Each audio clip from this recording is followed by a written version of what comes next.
देख रहे हैं कहानी टाइम। रामपुर नामक गांव में एक साधु बाबा जी रहते थे।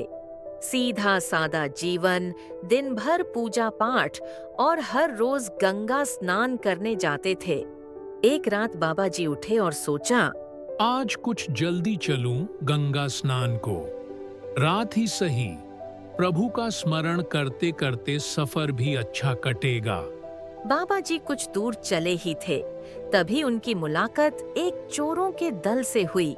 उनमें से एक ने कहा, अरे ओ बाबा, कहाँ चले जा रहे हो इस समय?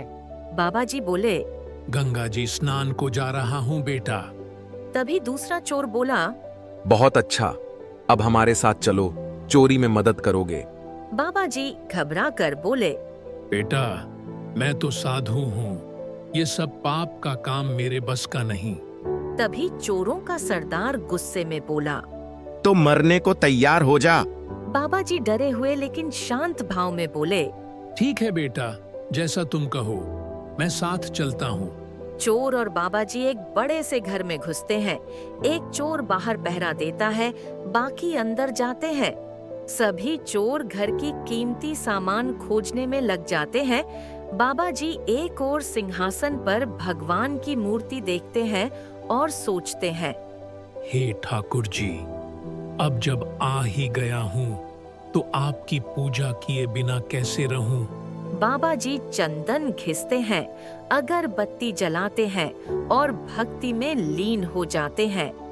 बाबा जी प्रार्थना करते हुए कहते हैं, हे प्रभु, सच्चे मन से भक्ति करता हूँ, आप स्वीकार करना। दिया जलाकर बाबा जी जैसे ही शंख बजाते हैं, सब जागते हैं। अरे, ये शंख की आवाज कैसी? कोई घर में घुस आया है, सब लोग जागो। सभी लोग उठ जाते हैं। चोर डर के मारे भाग जाते हैं और बेचारे बाबा जी पकड़े जाते हैं। तभी घर का मुखिया गुस्से में बाबा जी से पूछता है, तू कौन है? चोरी करने आया था? बाबा जी शांत स्वर में कहते हैं, नहीं बेटा, मैं तो पूजा कर रहा था। ठाकुर जी को भोग लगाना बाकी है, पहले कुछ मिठाई लाओ, फिर मैं सब बता दूंगा कौन चोर था, क्या हुआ। घर की वृद्ध महिला बोली, साधु बाबा, आप जैसे भक्त तो आजकल मिलते नहीं, ये लीजिए मिठाई। पूछताछ करने पर घर वालों को सारा सच पता चला। बाबा जी मजबूरी में चोरों के साथ आए थे, लेकिन उनका मन प्रभु में ही लगा रहा।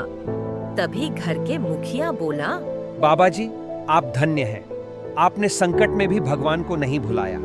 भगवान का नाम संकट में ही सबसे ज्यादा जरूरी होता है बेटा, वही हमारी रक्षा करते हैं।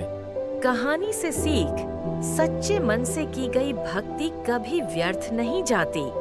संकट में भी जो प्रभु का ध्यान करता है, वही सच्चा भक्त होता है। इसी तरह की कहानी देखने के लिए हमारे चैनल को अभी सब्सक्राइब करें और घंटी के बटन को दबाना ना भूलें।